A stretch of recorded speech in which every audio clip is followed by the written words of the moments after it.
নমস্কাৰ সকলোকে। আজি দুপৰীয়াৰ আহাৰ মানে দুপৰীয়া থালিখন কেনেদৰে বনালোঁ সেয়াই ভিডিঅ' হিচাপে শ্বেয়াৰ কৰিবলৈ লৈছোঁ।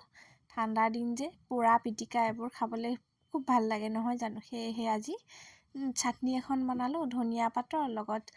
আলু পুৰি পেলাই পিটিকি লৈছোঁ, বেঙেনা পুৰি পেলাই পিটিকি লৈছোঁ, মগু দাইলত অমিতা দি পেলাই বনাইছোঁ, লোকেল চিকেন বনাইছোঁ আৰু কাচকল কেইটামান ভাজি লৈছোঁ ধুনীয়াকৈ।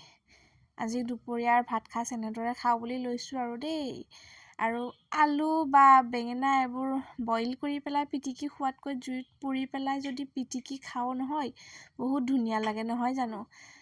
সেয়ে আজি পিটিকা পোৰাৰে ভাত খালোঁ। মাংস বনালোঁ কিন্তু খোৱা নহ'ল, মানে প্ৰয়োজনেই নহ'ল। পোৰা পিটিকাৰ লগত মাংসৰ মানে তুলনাই নাহে, এনেকুৱা হয়। এনেদৰে কোনে কোনে খাই ভাল পায় কমেণ্ট কৰি জনাবচোন। আজিলৈ আহিলোঁ দেই, বাই বাই। ভিডিঅ'টি চাই কেনেকুৱা পালে জনাবলৈ নাপাহৰিব।